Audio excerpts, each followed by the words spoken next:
Morning. We're glad you are here tonight. I'm Rob Fuquay, Senior Pastor here at St. Luke's, and it's my privilege to welcome you this evening.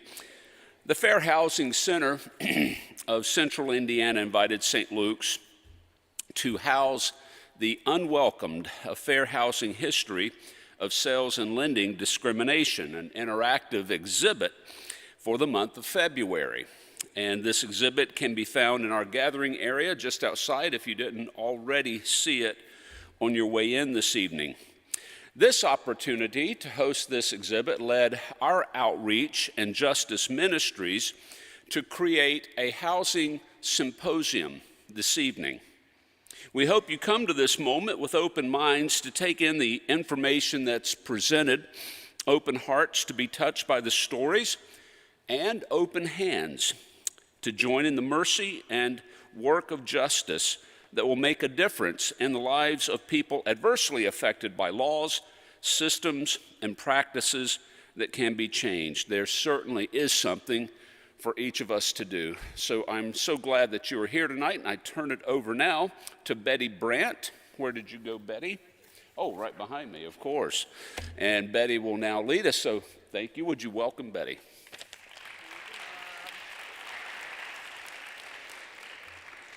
Good evening.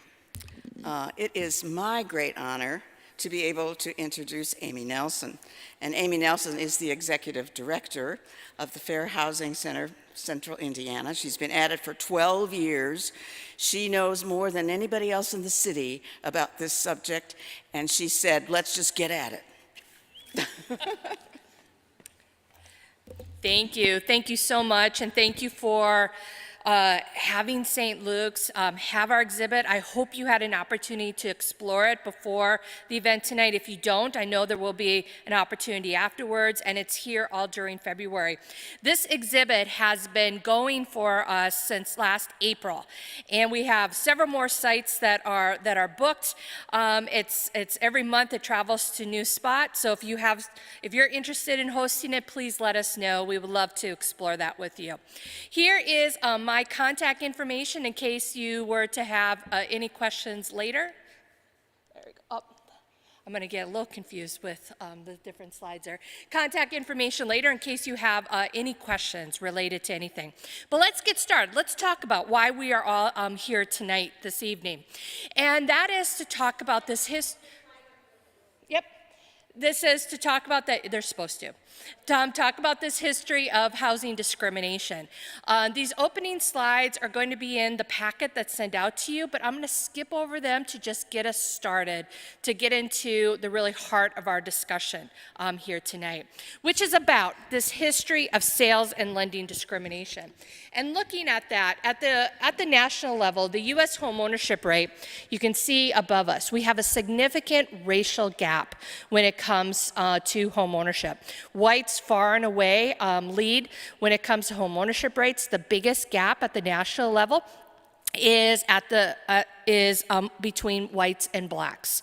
And this is a problem because here in even our own community, we see how these challenges there. The gap for us here in Marion County, City of Indianapolis, is even wider than it is at the national level.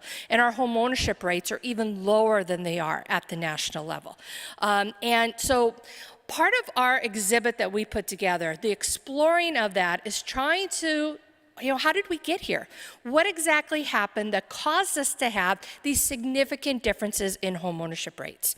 And in this slide, we see how the Fair Housing Act was passed in 1968, but yet homeownership rates, except for whites, are lower today than they were around the time of the passage of the Fair Housing Act. And that's because when the Fair Housing Act was passed in 1968, what it said was these types of housing discrimination due to race, color, gender, these groups is unlawful, can't be done. Rental, sales, lending, insurance, zoning, it's unlawful. You can't discriminate if that's the reason that discrimination is happening. But what the Fair Housing Act couldn't do was fix what had already been done. how our neighborhoods were already segregated, how we already had a significant gap in who was able to access home ownership and who was not able to access home ownership. So one of the things that came out of that is that we wanted to, through our exhibit, is to explore that, because so many people do not know the history of these policies and practices that have led to our neighborhoods being so segregated and that home ownership gap that I talked about behind us. Behind me is a redlining map from 1937 for the city of Indianapolis. And this map established who got access to government-backed mortgages and who did not. If you were in the blue or green areas, which were the predominantly white areas, you got a mortgage if you wanted one. If you were in the yellow or red areas and you wanted to buy a house, you had to pay cash. And it didn't matter that you were working hard, that you could pay a mortgage, that you could get a house, that you could qualify for a home. Simply issues because of race, color, or religion played a role as to whether or not you got access to that mortgage. And some of those bulleted items there that you see on the screen are from those scoring sheets of the neighborhoods as what were the determining factors as to whether or not that neighborhood got a low yellow or red score or got a high blue or yellow score. And so that term redlining, when we talk about redlining, is literally from these maps, which is where they drew red lines around neighborhoods and said, we're not going to do loans here. And that led then to so many people not having that access in home ownership. And so here are some other maps. Maps were made across the country for a number of major cities in Indiana, Muncie, Evansville, Fort Wayne, South Bend, Gary, all had these maps that were created. And again, designated who got access and who did not. We also then here in Indiana, which our exhibit talks about, we also had to contend with the growth of the KKK that was happening at that same time, that was influencing political leaders, political actors who were in charge of housing policies and determining whether or not somebody could have access to type of access that they might be able to have. And I should have asked this before. Does this mic work? Okay, I'm just so that I'm not having my back to people here and doing this. So this looked at, so what we then also happened, we had the growth of the KKK, and I'm going to come back to them in a second. Same time, we had racial covenants. And this is a covenant from in this neighborhood, actually. That highlighted yellow is from in this area, where we saw the growth of racial covenants that were growing, that said that the U.S. Supreme Court had had a case. The case said that governments, entities could not segregate in setting up neighborhoods, but what was allowed is for private citizens to do that. So private citizens could form neighborhood associations, new development groups, and determine who got access into those developments. And we saw a great expansion during that time of these racial covenants. And we have a couple of them on the exhibit that's out there.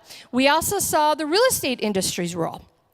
And where, starting in Chicago and growing across the nation, the real estate agents became part of enforcing segregation. Real estate agents were shut out if they sold a home to a Black American in a white neighborhood. Some of them were fined for that. They ended up, the National Association of Real Estate Boards, called at that time, noted that a realtor should never be instrumental in introducing into a neighborhood a character, property of occupancy, members of any race or nationality whose presence will clearly be detrimental to property values. That language was in place into the 1950s. Enforcing the role that real estate agents had in segregating our neighborhoods. 32 states adopted this type of real estate licensing that basically established that if you were an agent, you were getting homes to blacks in white neighborhoods, you were going to get shut out. And I should note, all these news stories you see, except for one, are all from Indianapolis. Then we also saw spite fences, and we talk about this in our exhibit, where spite fences were created if somebody who was Black actually got a home in a white neighborhood. The white homeowners who basically lived on the three sides around them would harass them to get them to move out. One of the ways they did that was to put up spite fences. These were tall, 7-foot fences that would surround that black homeowner's backyard, essentially, and make it so that their home wasn't enjoyable. There's a few cases that hit the news back at this time where black homeowners sued based upon that. But the result was that they weren't welcome in their neighborhoods related to that. We also saw the expansion here, again, KKK started growing again, particularly coming into the 1920s. And we saw all across central Indiana the growth of the KKK, where there were cross burnings happening all across central Indiana. Again, ways of telling people that you are simply not welcome here. And we saw this all across central Indiana. Then, at the height of its membership, the KKK, 1/3 of the membership of the KKK in Indiana of white men were members. 1/3 were members of the KKK. In 1925, the KKK's Grand Dragon here in Indianapolis was brought up in charges in his rape and murder of a woman, and finally was jailed. And the fallout of that resulted in several politicians being connected to the KKK and either having to leave office or the ramifications of that. With the KKK's influence lessening, we saw the growth of then white protective leagues, which are tied to neighborhoods. And you see examples of that. They were across our city again. They grew up instead as a way of enforcing and keeping people of color out. Indianapolis, in 1926, tried to make sure that there wasn't an opportunity for people of color, and again, some religious groups. They tried to pass an ordinance to prevent occupancy of residential property by persons of opposite color in defined areas without a consent of the majority of the people in those areas. They tried to pass this ordinance, was ruled unconstitutional. Again, trying to make sure our neighborhoods were blocked. Again, white protective leagues coming into play, which were with the purpose to stop so-called colored folks from moving into Indianapolis's white territories.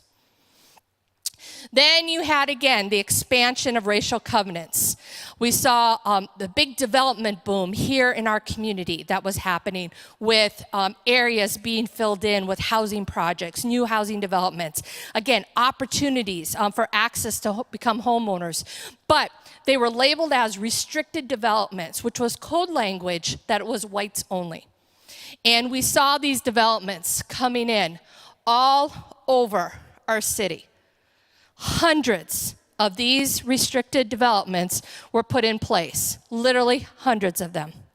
Again, keeping blacks, people of color, Jews, some Catholics, depending upon what city you lived in and who is designated as the other. That's who is targeted with the racial covenants. The result is that at that time, again, this was when our modern day mortgage financing system was going into place in the 1930s. Again, and these were then allowing access to people to become homeowners, to have this 30-year mortgage instead of having to pay cash. Then the result is only certain kinds of people got access to those mortgages that then could build generational wealth with it. And you had individuals who needed somewhere to live, but were essentially shut out or forced to remain as renters as a result of that. We also saw then issues such as land contracts that were popping up, these type of rent-to-buy, rent-to-own land contracts, contracts for deeds. They come in different terms. And it was basically individuals being targeted, again, people of color, and for the possibility of home ownership, that dream of home ownership, which was essentially lost because very few people were actually successful through these products in actually becoming homeowners. You saw blockbusting occurring. This is the only one that, the only ad that is not from Indianapolis. Everything else, those news clips have been from Indianapolis. You saw blockbusting. Real estate agents would come into a white neighborhood and say, oh my gosh, black people are going to move in. You better sell your house before you lose money in your property value. And they would sell their home then, and then those agents would turn around and sell that home to a black home seeker for a higher cost. Because again, Only homes that were available to them at that time. It's what we call blockbusting. Then we also saw in 1948, finally, the U.S. Supreme Court rules that even neighborhood association type covenants are unlawful. Not until 1948 did that happen. Despite that, we still saw racial covenants. And we also saw the reemergence of the KKK at that time. They were trying to come back. And they were being, and then we saw, even despite 1948 Supreme Court, these ads are from after 1948, still using that code language to try to keep people of color out, despite the fact the Supreme Court had ruled that that was unlawful to do that. Then in 1961, news stories highlighted how people of color who lived in white neighborhoods were being harassed, firebombed, different types of harassment that was recurring, vandalism. It wasn't until 1964 that the Indianapolis Real Estate Board finally amended its language that had been whites only for its agents, allowing then in its first black agent at that time, 1964. Despite that, our local real estate board, however, that same year fought against a fair housing ordinance, which would have banned discrimination due to race or color, saying that it was an invasion of the rights of property owners, and took a stand against it. Then finally, 1965, Indiana passes their version of a fair housing law, which finally provides some protection against discrimination. And then in 1968, the Federal Fair Housing Act is finally passed that says it's unlawful to discriminate due to race, color, national origin, religion. Later amended in 1974 to include gender, and then in 1988 to include people with disabilities and families with minor children as well. On that, not until 1968. And that is why we have a homeownership gap today. That is why so many people who, if they had wanted to become homeowners, could not, because they were discriminated against systematically and systemically. It was purposeful. And why then individuals do not have access to generational wealth, which here in our country is primarily done through homeownership. Most of us are not going to have big investments on Wall Street. It is going to be our home that is our retirement, or that we can pull equity when we need it, put our kids through school, access when we have medical needs. It's our house. And so many generations of people, so many generations of Americans were kept away from being able to access that effectively. That is an extremely quick rundown for you on the exhibit that is out front, that is 12 two-sided panels that explores this history.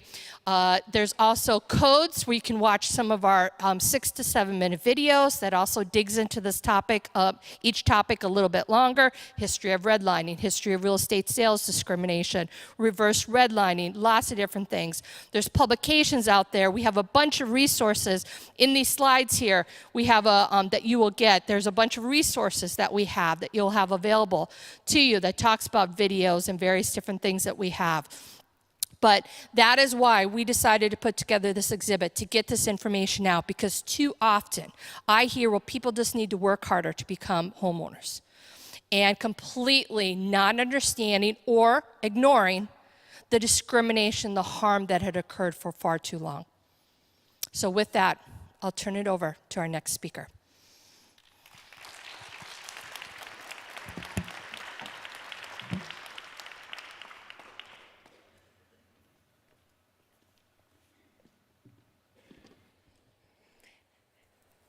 Thank you, Amy.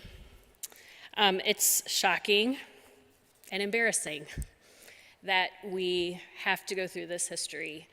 And if you have been around St. Luke's at all for very long, you know that we are committed here to shining light on those kind of dark places.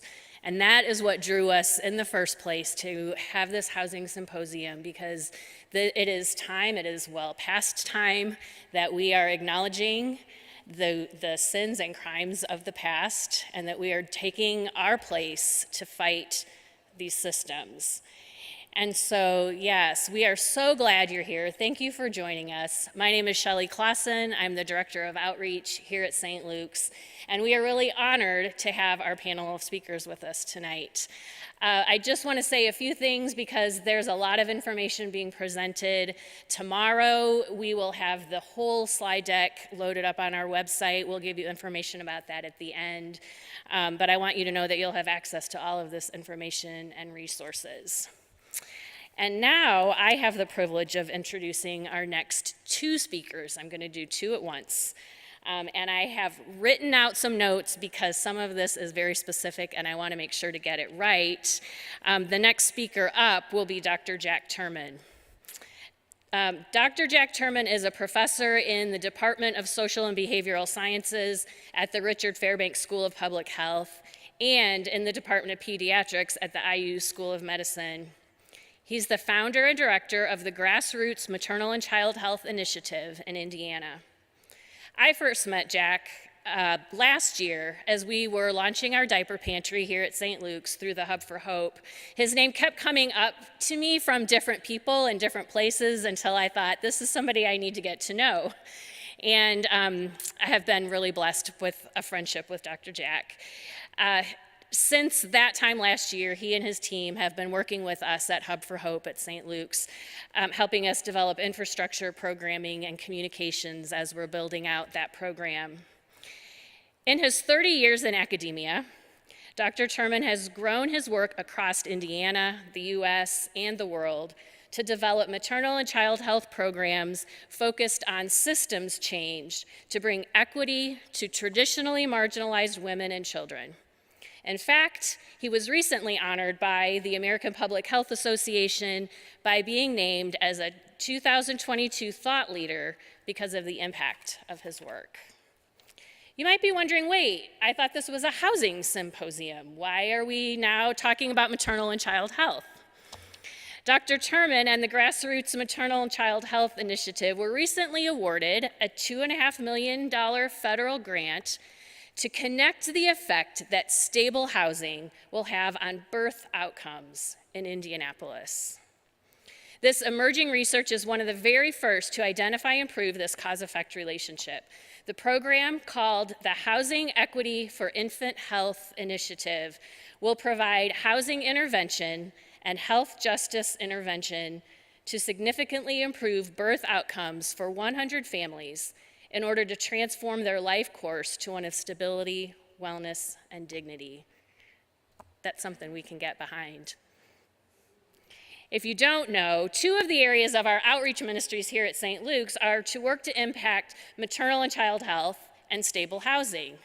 And here is somebody who's connecting those for us. When I heard about Jack's new work, I knew I wanted him to speak at our housing symposium.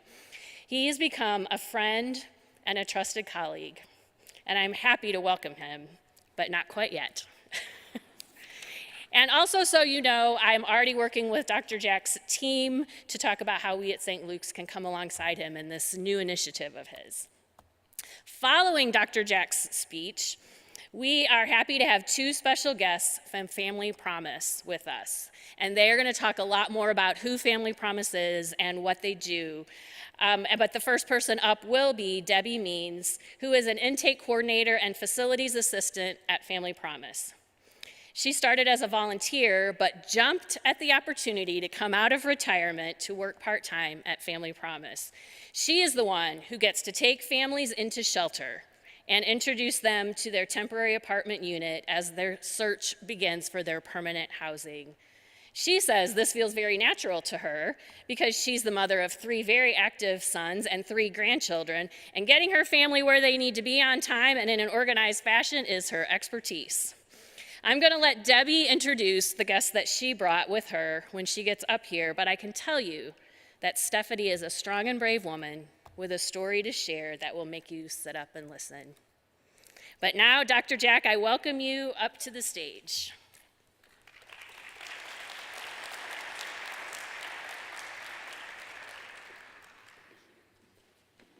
Hi, good evening, everyone.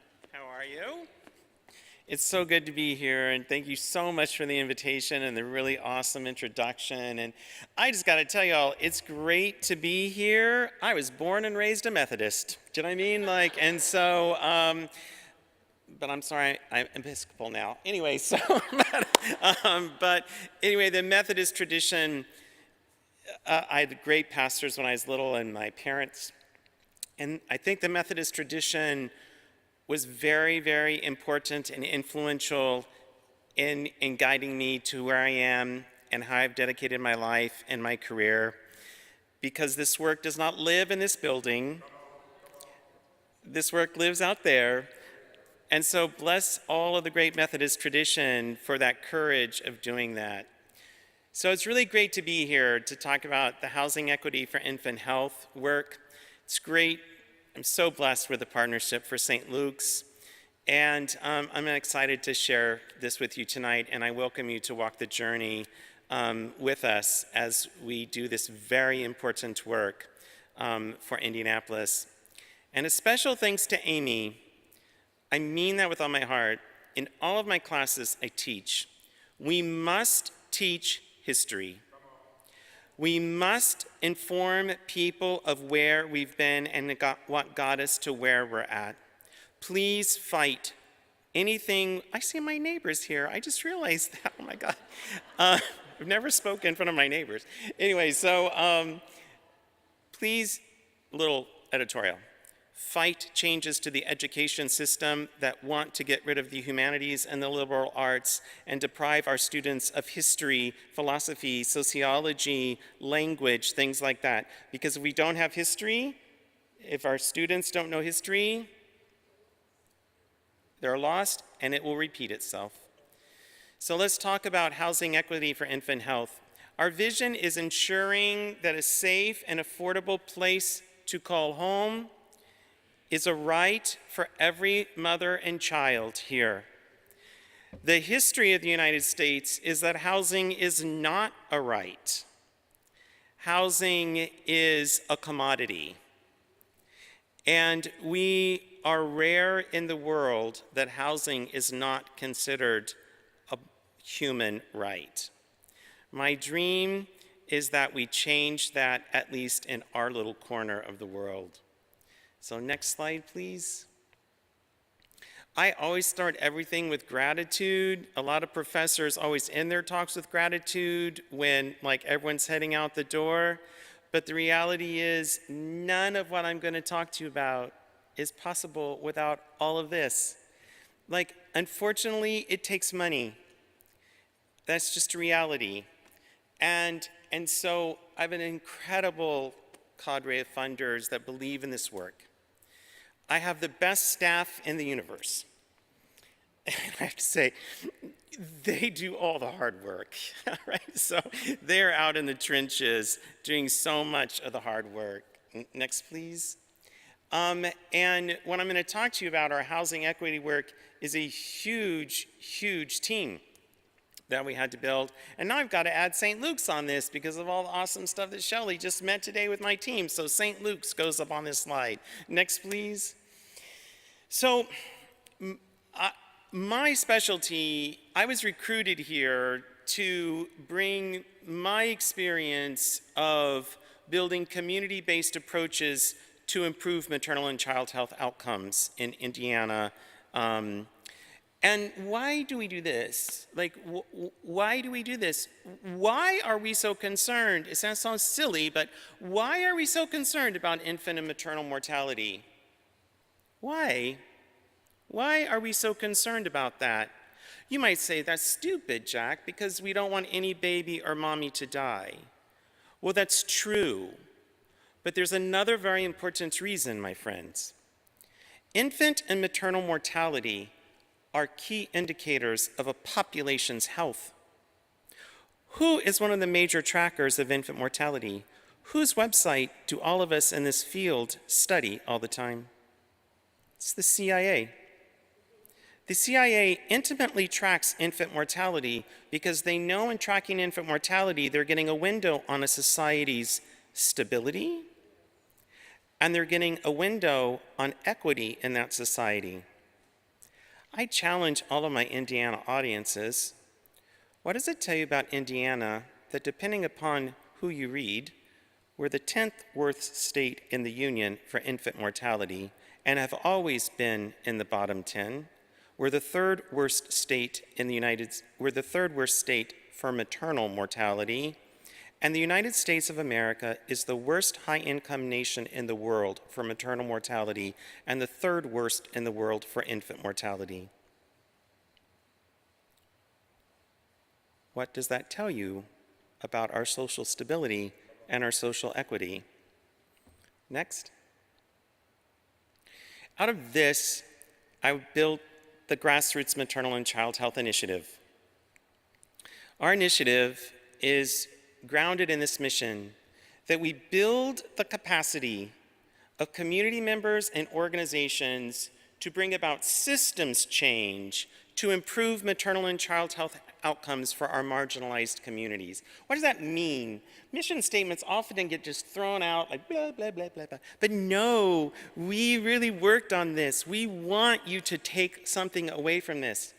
I am not a healthcare provider. I'm a PhD and proud of it. We have a ton of healthcare systems. We have a ton of home visiting programs and social service agencies, and every single one of them are awesome and important and needed and essential. But I'm blessed to work around the world, and I can tell you in no place that sustainably improves maternal and child health do they rely on the health system alone. You must have grassroots community-based efforts to build the capacity of community members and organizations to address the inequities. And why is that so? Because no one knows the inequities better than the people living in the communities targeted by it. I do not know it. I did not live it. I was not born into that in generations. I must partner equitably with people that bring the knowledge and the lived experience and the solution strategies to the table. That's how we do our work. That's how we succeed. That's what we do in Grassroots MCH. Next. So, following up on Amy, let me tell you something. So the Grassroots Initiative is grounded in a group of women called Grassroots Maternal and Child Health Leaders. That was my first thing I did here. I went out into the neighborhoods. The women would say, Dr. Jack left the lab and went into the hood. Do you know what I mean? To understand what is happening there. So I went out into marginalized neighborhoods across Indiana and had coffee and tea and beer and wine and just tried to understand what is happening. Met some awesome women and trained and mentored them to become skilled community change agents. They drive our whole initiative's work. The number one thing for 4 years that I've been doing this across Indiana that I hear from women is, you have to deal with housing, Jack. We must bring equity in housing, Jack. The number one reason for infant mortality and maternal mortality in Indiana, Jack, is our lack of access to safe, affordable, quality, secure housing for women. They say it over and over and over, and they drove me crazy in a positive way. I love these women. They're like, you gotta do something. This is what I do. So, I started thinking about this. So let's look. Well, on this map, which is really hard to see, I know, you see the red boxes there? You with me? You see those red boxes up on this map of Indianapolis? Those are areas that have very high consistent infant mortality rates, babies dying before their first birthday. If you look at the other map, you see the dark blue and the kind of darker shades of blue. You with me so far? That's where we have persistent evictions of people in Indianapolis. So we drilled down a little bit more about this. Next. And got into some data with all of our awesome partners. So let me tell you about winter in 2021 in Indianapolis. We had the highest number of homeless people living on the streets in winter in Indianapolis 54% were Black or Hispanic, and 33% were women. And exactly a year ago, winter of 2022, so I'm sorry if I get emotional at this, part of my job is that I have to review infant deaths in Indianapolis and understand the social context of the death. In the winter of 2022, this is before I wrote the grant I'm going to talk about, I reviewed a case where a young woman had to leave her home with her baby.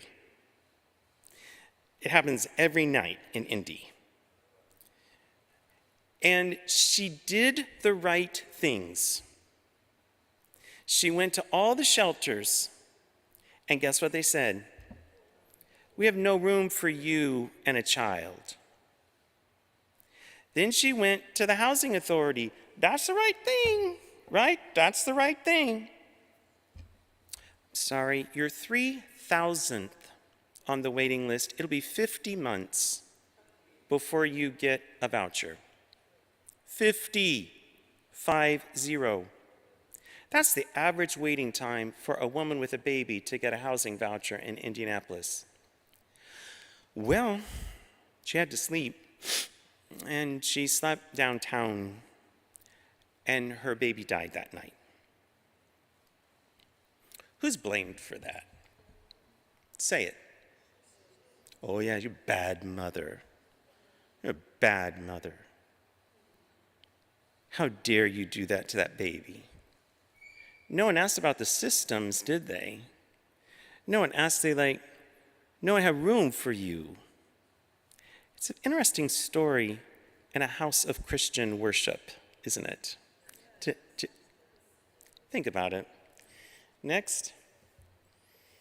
So on average, more than 250 pregnant women or women parenting babies are on our streets in Indy every year. In 2020, I can tell you that of 78 infant cases we reviewed, more than 50% had housing insecurity as an element. Next. So I dove deeper into this. Do you know our beloved state has 3 of the worst cities in the United States of America for evictions? Indianapolis, Fort Wayne, and South Bend. Indianapolis ranks only second to New York City for the sheer number of evictions that happens every year. So I came up with this theory, or this hypothesis, to present to the federal government about how housing mediates poor birth outcomes, how poor housing mediates poor birth outcomes. It's important to know that my PhD, I'm a neuroscientist. I'm a developmental neuroscientist. I spent most of my life running a lab looking at how the environment impacts early brain and behavior development. So I know the mechanisms of toxic stress, which, by the way, we teach medical students as a true risk factor for poor birth outcomes now, because we know that toxic stress of a person in the absence of any hope, stress in a person in the absence of any support systems changes, if it's a woman, her hormonal system, her nervous system, her cardiovascular system, and her immune system, making it difficult for her to carry a baby to term and making her at greater jeopardy for death due to the pregnancy experience. So I said, well, how does this all work? If you're a pregnant woman and you're living in housing instability or housing quality, Indianapolis, housing instability, Indianapolis, black mold growing all over low-income apartments in Indianapolis. I've been in them a number of times, all right? These women are incredibly stressed. They got babies, they're pregnant, they know, I shouldn't be here. Can someone please help me? That's stressful. And that makes it very at risk for her to have a healthy pregnancy. So fortunately, we were blessed. Next slide. That we kept diving into the literature, and what was really cool about the process is I have all these amazing grassroots leaders from across Indiana who are very diverse: African American, poor women from white rural communities, Hispanic women, Black immigrants from West Africa, they're all saying, Jack, we told you housing is a problem. We keep telling you housing is a problem. So what do we find in the literature? So please take this home with you when people say, why should we invest in housing to improve infant mortality? Let me tell you, great studies have been done now, finally, that if a woman lives in a poor housing, she's at greater risk for preterm birth, preterm labor, infant mortality, hemorrhaging postpartum, maternal mortality, maternal morbidity, all of those things, longer stays in the NICU, etc. And guess what, my friends? The risk of poor housing is the same as the risk of smoking during pregnancy. And haven't we heard so much about don't you dare smoke during pregnancy, don't you dare smoke during pregnancy? Do we ever hear we need to get you good housing during pregnancy? And let me tell you another thing. Tell your legislators that investing in housing is a heck of a lot cheaper than investing in medicine because, look at the data right here. Across the United States, the fair market price for an apartment is significantly cheaper than for one hospital stay for a normal delivery and for any time in any day in a NICU and the stay of a preterm infant. Put the money in housing as opposed to putting the money in the healthcare system. I get fired up. I'm so sorry, y'all. Next slide, please. So we propose to the federal government a new intervention, and it's called Housing Equity for Infant Health. And we did two things. So there's only one intervention ever been done that shows that improving housing really does improve birth outcomes. That was in our neighbor, Ohio, just 2 years ago. In Columbus, Ohio dedicated money with CareSource Medicaid to develop this intervention. It's called Healthy Beginnings at Home. And Healthy Beginnings at Home does the following.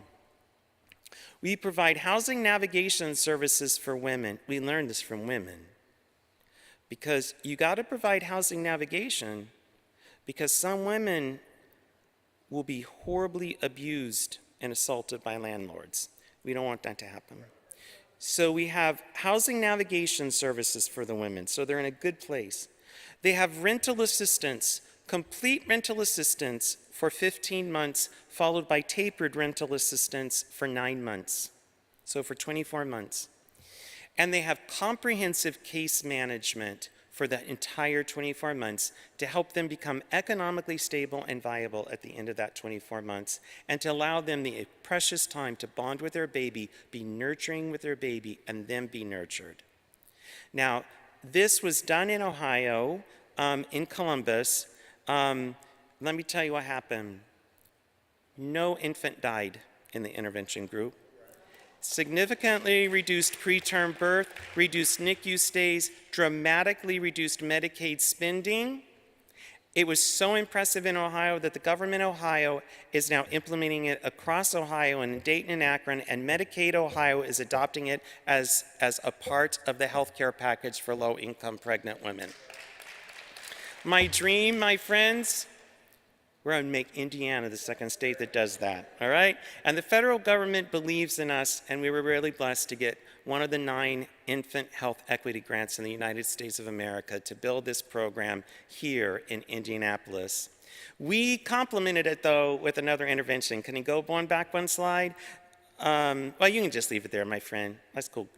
So here's the scoop. Again, I have all these awesome grassroots leaders over here saying, we don't know what to do when we get evicted.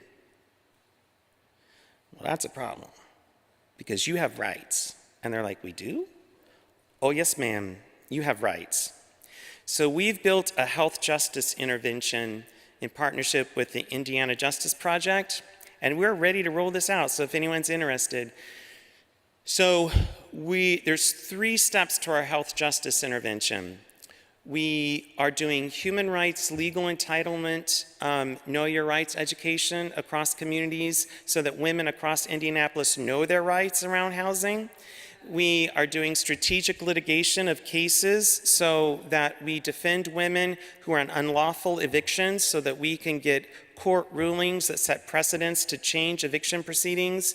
And we are working with the Supreme Court of Indiana to change judicial processes. Our dream, my friends, dream with me, is that I don't want to ever see a pregnant woman or a woman with an infant evicted in the state of Indiana when I'm done with this in 5 years. So that's our health justice intervention. So we have these two interventions.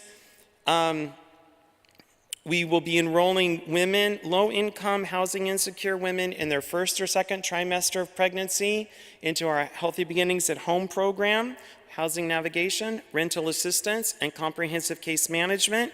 And we will be doing a health justice intervention across Indianapolis to make sure that everyone in Indianapolis, especially low-income, marginalized women, know their rights when it comes to housing and have the capacity to work through the judicial system to bring about change. Next. Peace and blessings to you all. Thank you for this. Here's all my contact information, and let's walk the journey and bring housing equity for every mommy and baby in Indianapolis. Thank you so much.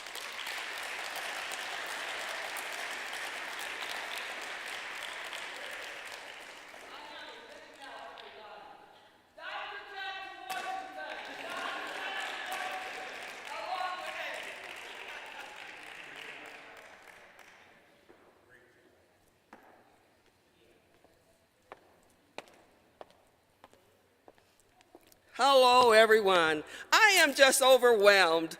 I am Deborah Means. They call me Debbie. They call me Grandma at the shelter. They call me Mom. So I answer by a lot of titles. But I tell you, I don't have slides.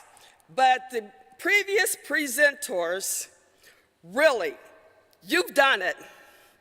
I brought show and tell, but they brought the information that we need. I tell you, thank you, Amy. I want to say I recognize one of the houses on Cardell. My grandparents lived at 19th and Cardell, so I know a little bit about that history. But I am very glad to be here, and I thank you for inviting Family Promise to this symposium. Our director, Mike Chaperon, he is on vacation, a much-needed vacation. So when I begin to tell you a little bit about Family Promise, you'll know what I'm talking about. So what is Family Promise, and who are we? We are a partnership of congregations and community organizations responding to the crisis of children and their families who are homeless. We work to eliminate homelessness in greater Indianapolis. Our director, Mike Chaperon, during the time of COVID, some of the congregations were very active in housing our families during the week.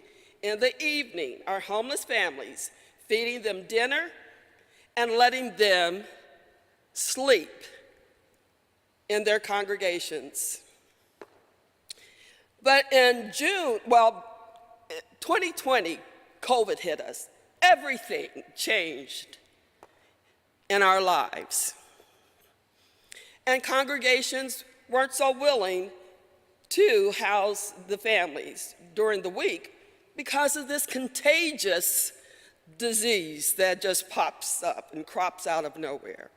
So we had to do something about these families that were on the street. We had to think of something to keep them from dying on the streets with their children. So in June of 2020, the Family Promise of Greater Indianapolis began to apartment rental program. So we started out with 10 apartments around Indianapolis.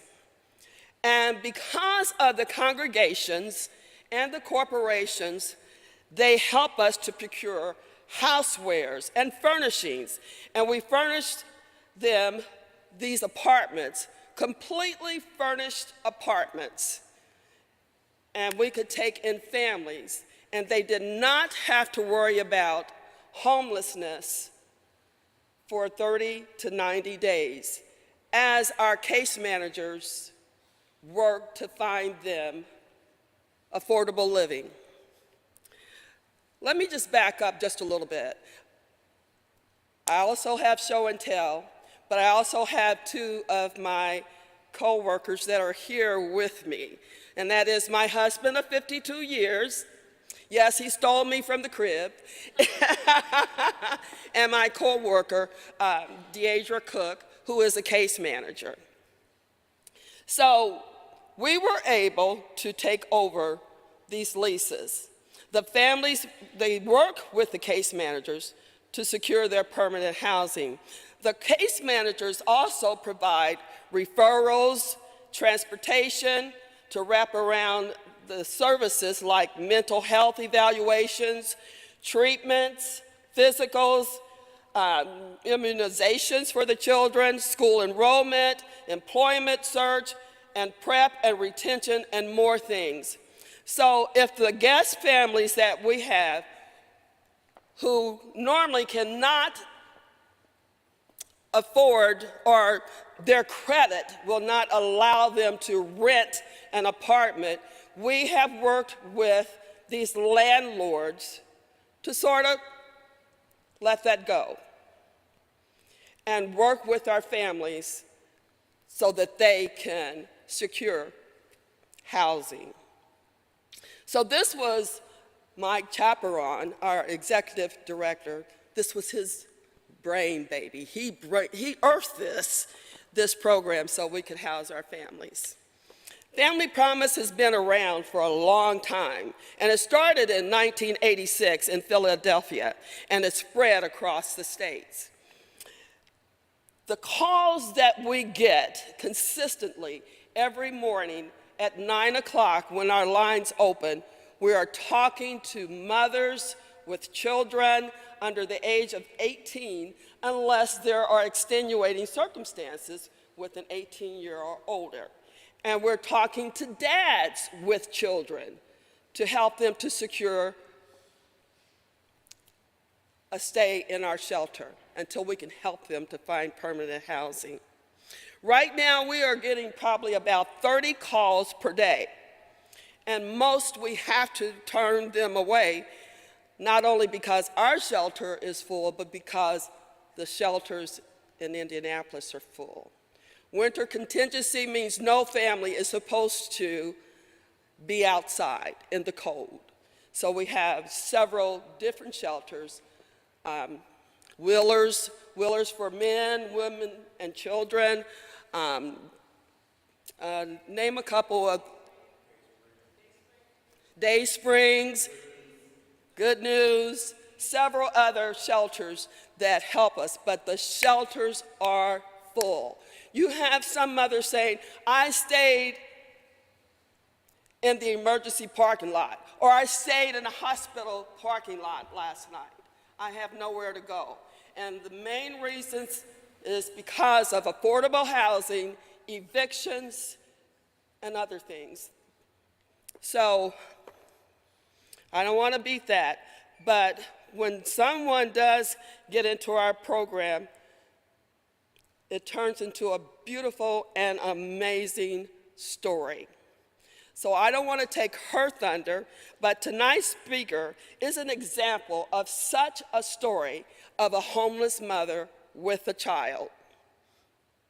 So allow me to introduce Stephanie Irby, a loving mother, a hard worker, because she came into Family Promise not just wanting a handout, but a temporary place to stay for she and her daughter. And she's working very hard. She worked very hard. She followed all the rules that her case manager, well, the guidelines, not rules, suggestions that the case managers line out for our families to go into permanent housing. So I'm gonna let Stephanie tell her story because she just got her own unit. She just earned her own unit by working very hard. So without further ado, and I'll come back as soon as Stephanie is finished, and I just want to give you a little bit more information about Family Promise. So let us put our hands together and welcome Stephanie.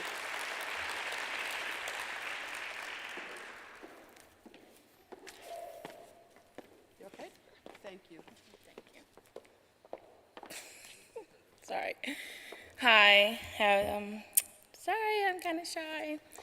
I just want to say thank you for giving me the opportunity to be here today. This will be my second time telling my story. So I'm kind of reading it, but you all will hear. So I want to thank you. I already said that. Okay. We all struggle sometimes. I think most people have a lot of help from family or friends to get them through their struggles. But what happened to those of us that don't have much help from family or friends?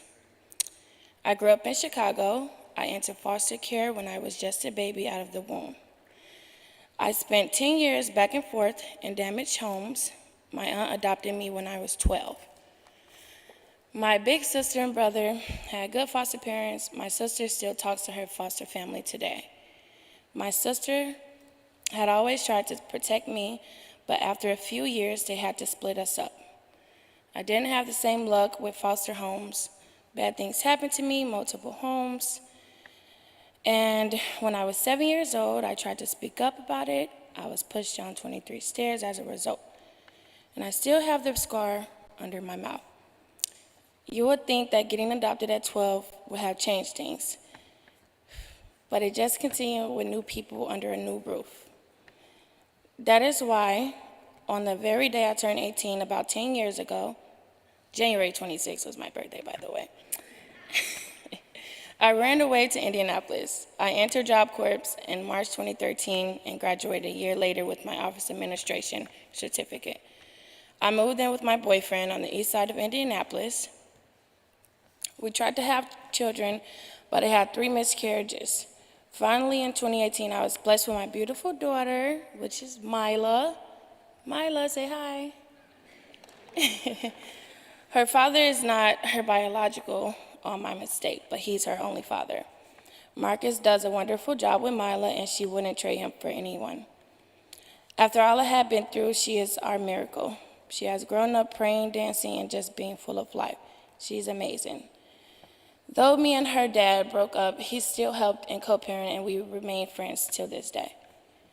During most of these years, I worked consistently as a registered behavioral therapist and a supervisor at T-Mobile. When COVID hit, I started at Home Care Connections. That's the job I'm at now. I started out as a caregiver, but eventually returned to be administrator and scheduler. When I had my own place just last year, I was often scared to be by myself. After my attack in 2017, it has always been hard to live alone. Yes, I'm a survivor of sexual assault. My younger sister and brother needed a place, so I let them stay with me from time to time. I didn't know them much growing up. These were my siblings on my dad's side. One thing led to next, and we were all arguing. The police had to get involved because the fight between my sister and brother got out of hand. The apartment manager let me stay, but said my sister and brother had to be off the property. They were mad, and one night returned to damage my belongings while getting their things out of the unit.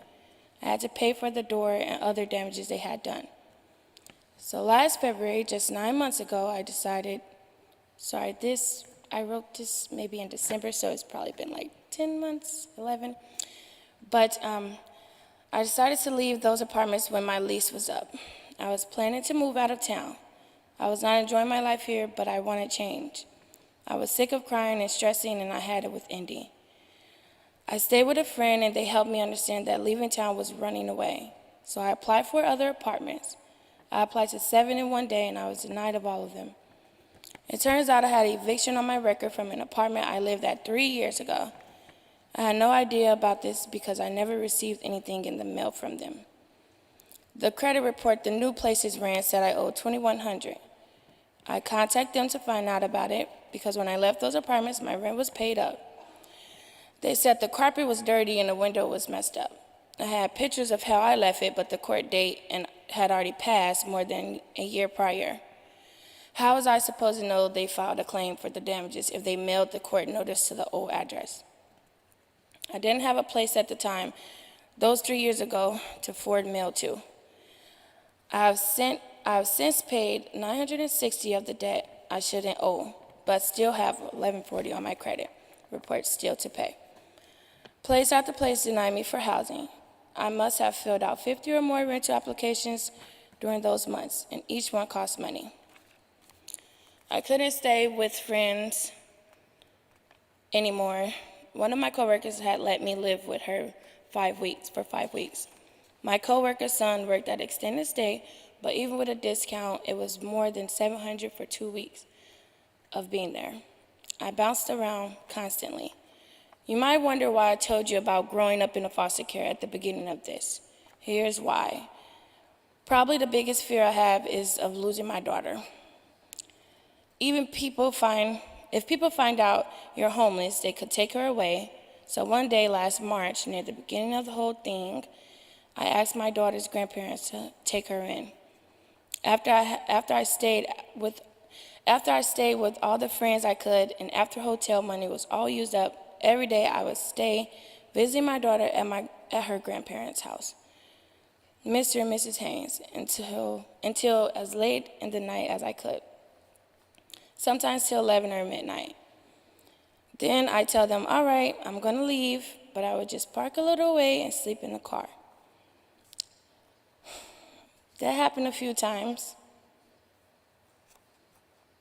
All right. This was not too long after Mother's Day. I felt like a failure. After a few nights, they caught on and welcomed me in their home.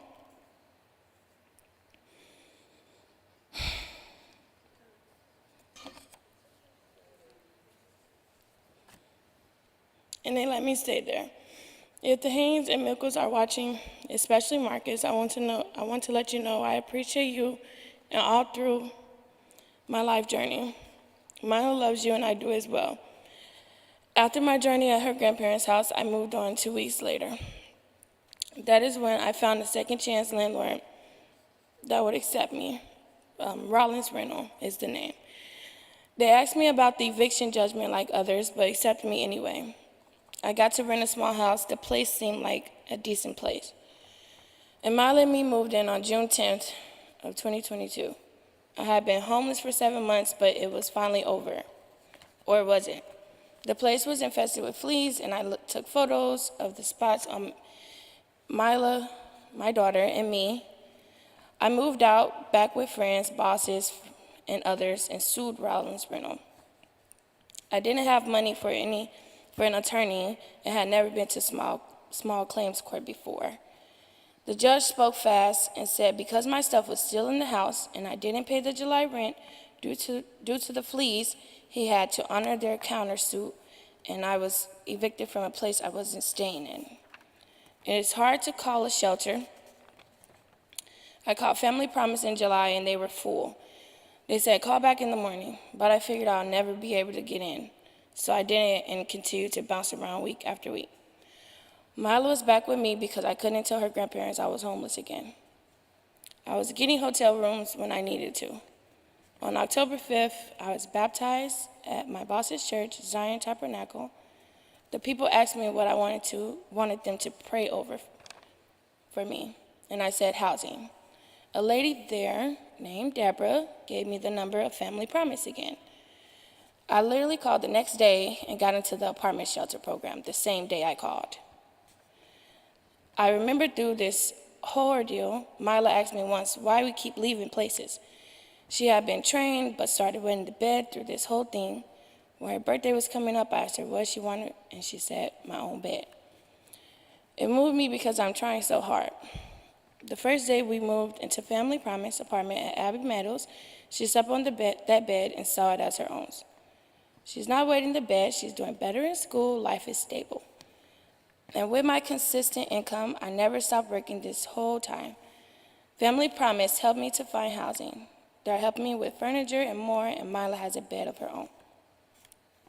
Thank you for being here at this housing symposium. Whatever you can do to help people trying their best to have housing available to them, even if they have an eviction.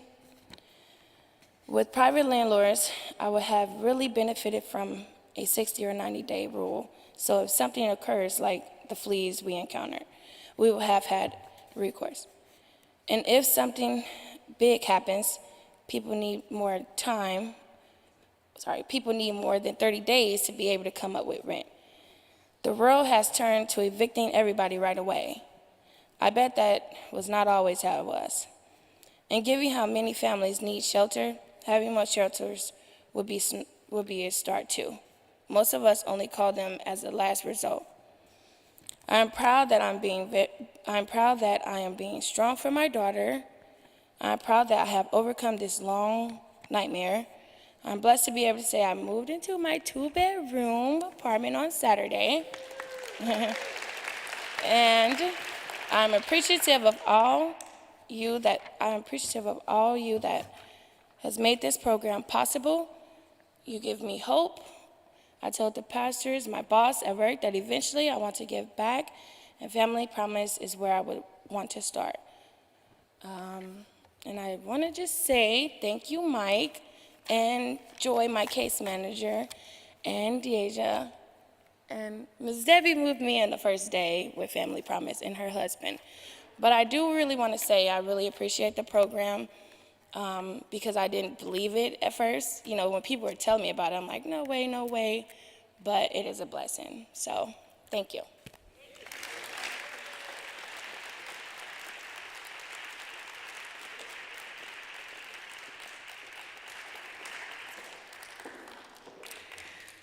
Thank you, Stephanie.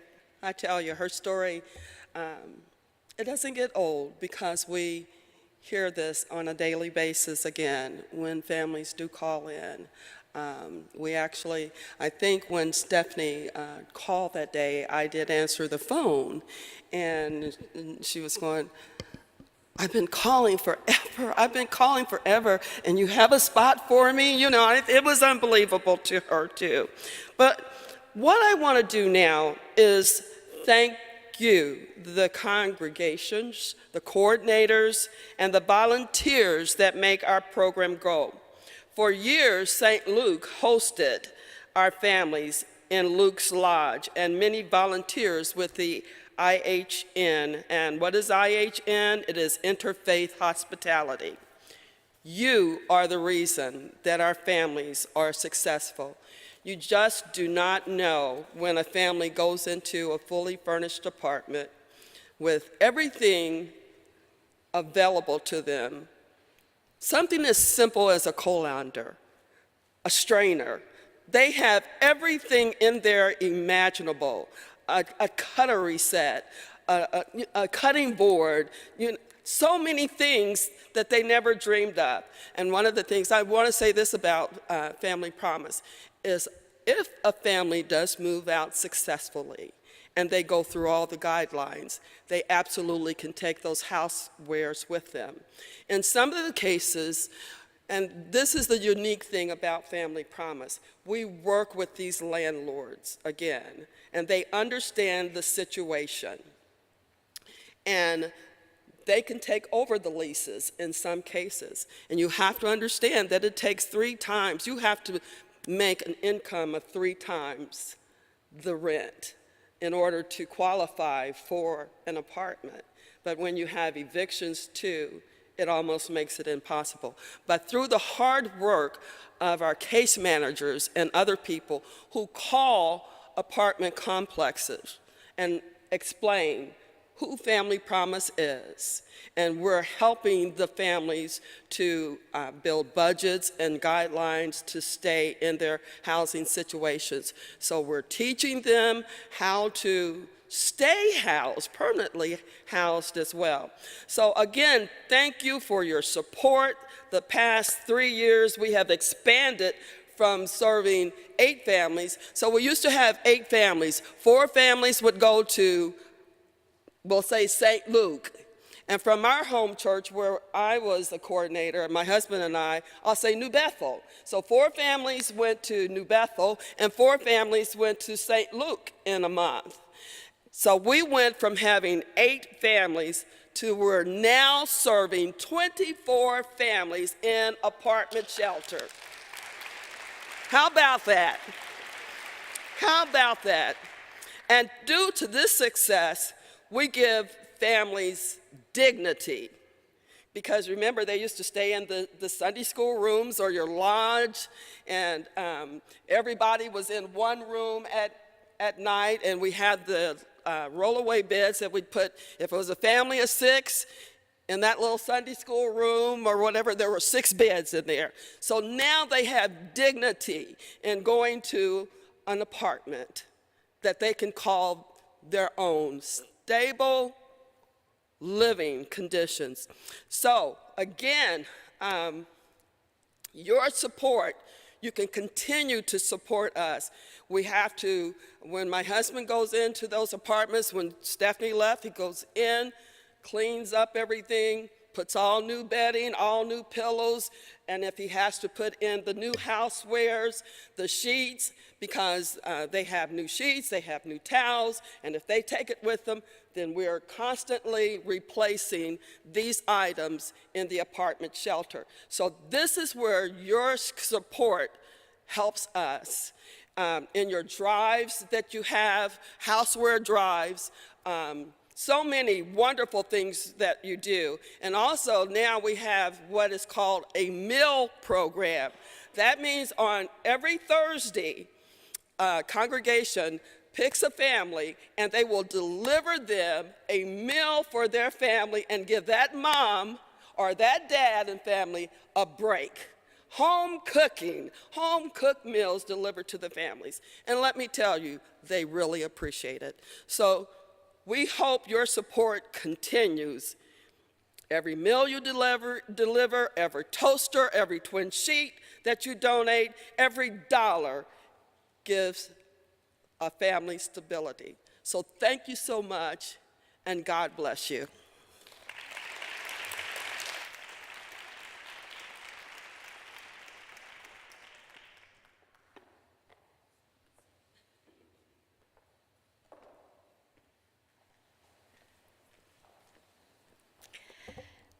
I feel pretty speechless. This is amazing. We are so glad to hear from all of you. Stephanie, thank you for sharing your story. What a brave and strong and courageous mom you are, for standing up here and telling us all of that, all about your difficult journey. And thank you, Family Promise, for being the one to come alongside her. And thank you, Jack, for doing the research behind the scenes that is what is actually telling the story of what she experienced and lived. And Amy, you set the whole stage with how we got to where we are today. And that's what this housing symposium we were really hoping to do, to talk about what's the condition of housing in Indianapolis. You don't have to look very long, open the paper almost every day to realize that we are in an affordable housing crisis and an eviction crisis in our city. How did we get here and why, and who is being impacted? That's what we've heard over and over. We've seen how the housing connects even farther than just where somebody sleeps, but to their actual health and life. And then we've heard a success story of somebody who has risen above the challenges that she's faced. I don't know about you, but I need to do something. And so we've got two people here tonight from St. Luke's congregation who are going to talk about things that St. Luke's is already involved in, ways to help. First, Margaret Gordon is going to come up and she's going to talk about what St. Luke's is doing with Family Promise. And we have set up some pretty high goals for the month of February because of this, of how we want to support Family Promise this month specifically. And I know there's some of you that tugs at your heart, that the immediate physical needs that somebody needs, mercy, like that, you need to do something and act. But there are also people who say, we've got to storm the Capitol, we've got to get legislation changed, we've got to and so we also, at St. Luke's, we put those together. We've got mercy and we've got justice, and we're coming at this from both sides.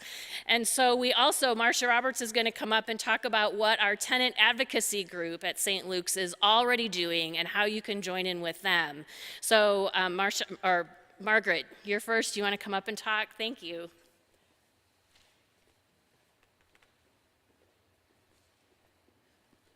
Well, I know it's a cliche, but that was a hard act to follow, right? Stephanie's story is amazing, and we are just so grateful that you shared it with us tonight.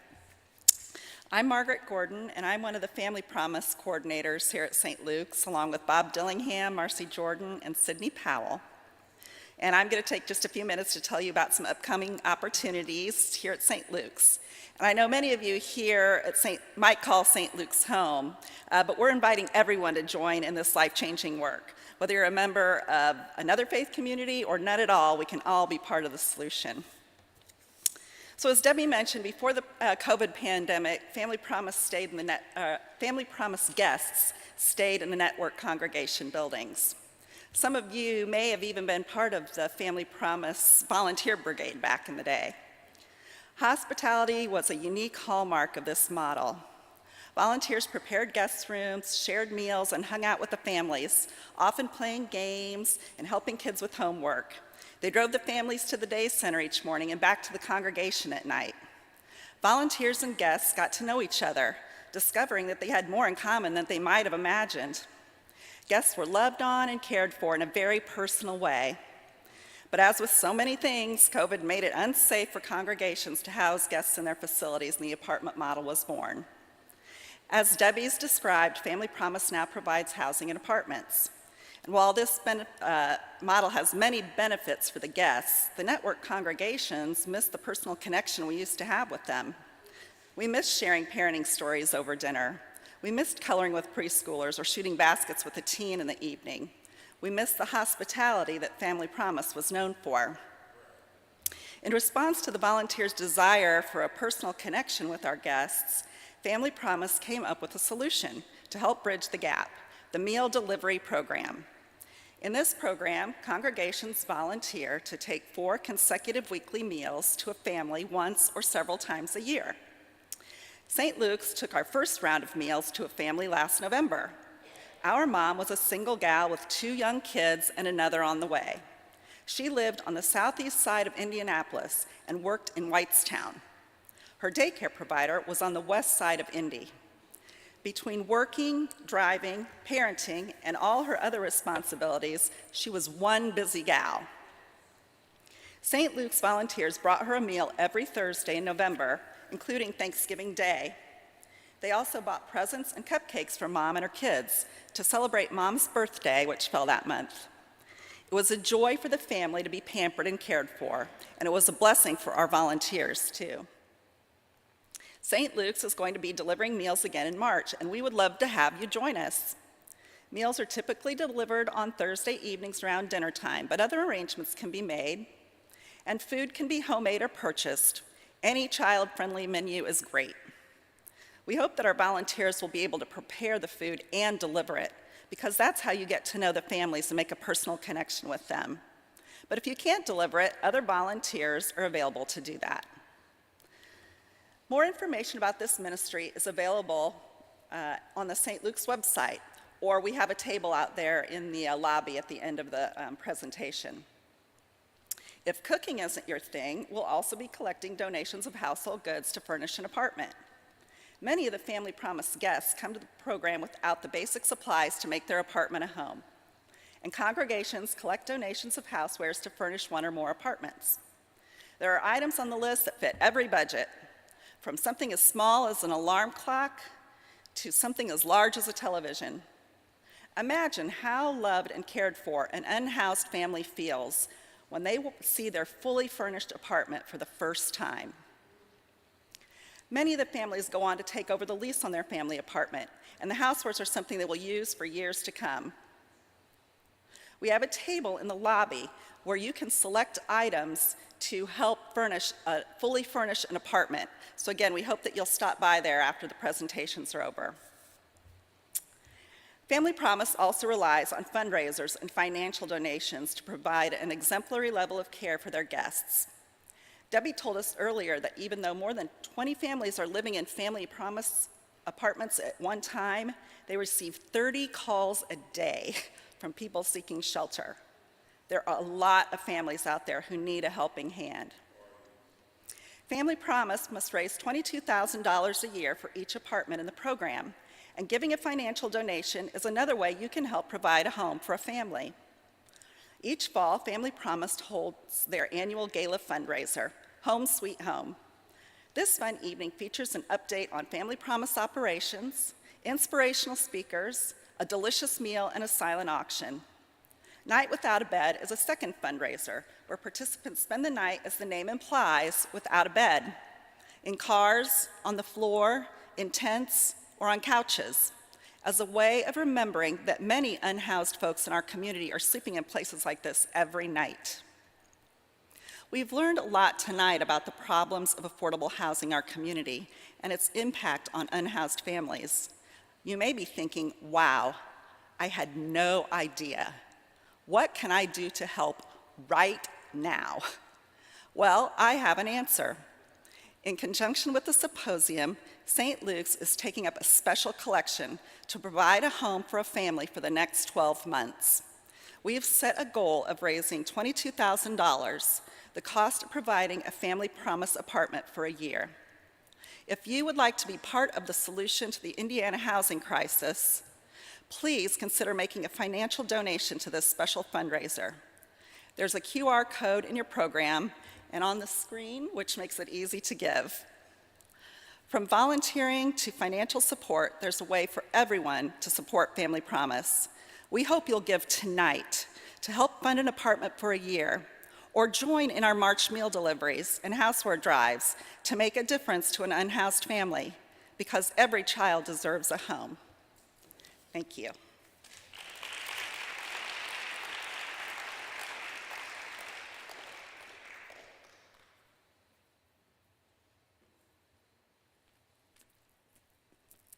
Hi, I'm Marcia Roberts. I'm the current chair of St. Luke's Tenant Advocacy Group.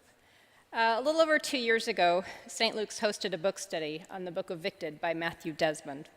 Between May of 2008 and December of 2009, Desmond lived with 8 different Milwaukee families, some with children, some without, some who were African American, some who were white, but all who were entangled in the process of eviction.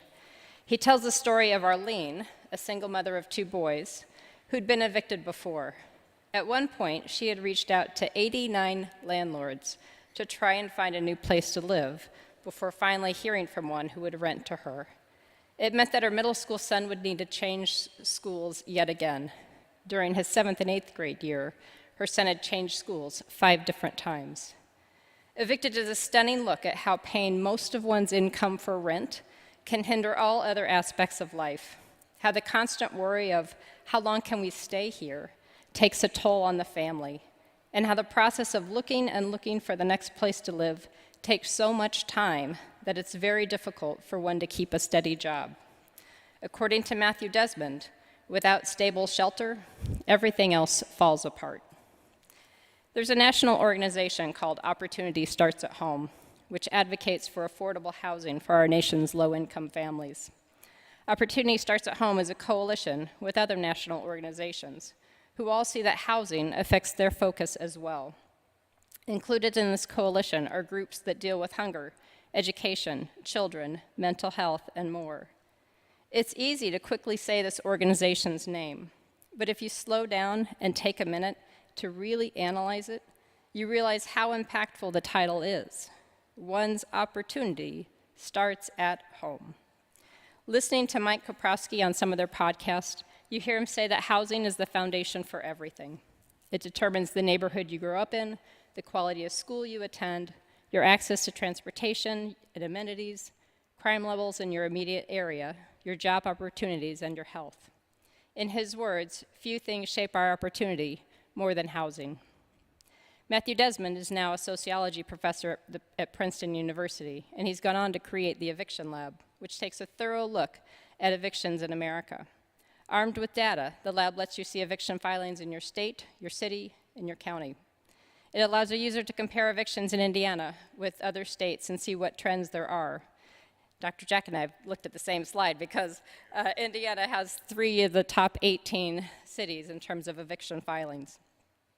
Since the beginning of the pandemic in March of 2020, there have been over 150,000 eviction filings in Indiana and nearly 55,000 in Indianapolis alone. That's the number of filings there have been, not how many lives have been affected and displaced. So after reading Evicted, several of us in the study wanted to see how we could help our fellow Hoosiers who were trying their best to make ends meet and stay in their homes. The tenant advocacy group, or tag team as we call ourselves, was born.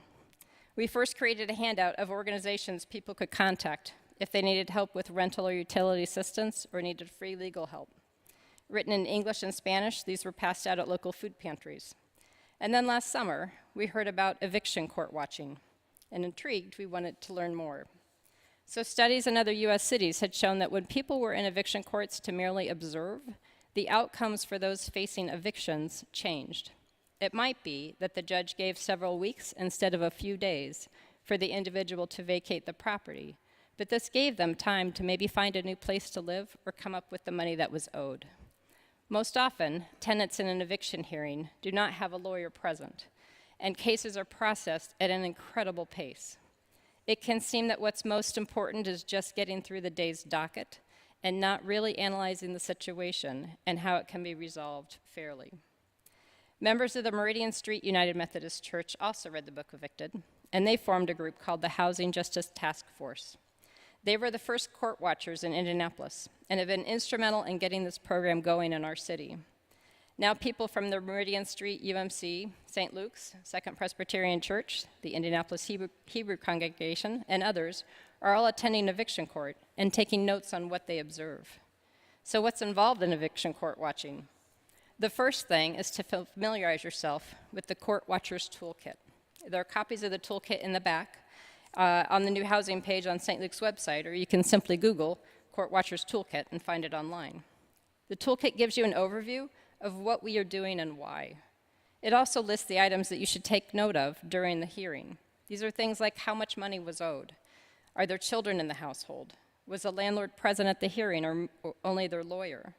How long did the hearing last? And was the tenant evicted? It also asks you to make note of any story you heard if there was one, because stories can be so impactful. After your time in court, we ask you that you submit your observations on the Hoosier Housing Needs Coalition website.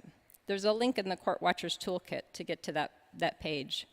They are collecting all the Court Watchers data to help better advocate for affordable housing and tenant rights in our city and state. We've created a sign-up genius listing days of the week that typically have eviction cases being heard in a couple of the courts in the area. We urge you to look at the docket, however, before attending, just to make sure eviction cases are being heard that day. The link to the dockets are also found in the Court Watchers Toolkit.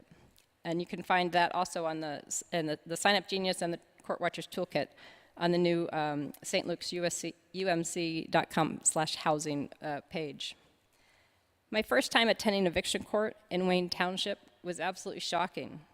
Most of the cases I heard that day lasted no more than 3 or 4 minutes. Just 3 or 4 minutes to throw a life into disarray. The judge asked the tenant, "Do you owe money?" And upon hearing yes, he said, well, they have a right to their property. The lawyer for the landlord usually asks for the eviction to take place 5 days later. 5 days. I have wondered then, and I still do, how someone could possibly find a new place to live that has immediate availability Sorry, still get emotional thinking about. And is affordable, and then move all of their things in 5 days' time. All this while perhaps taking care of children or trying to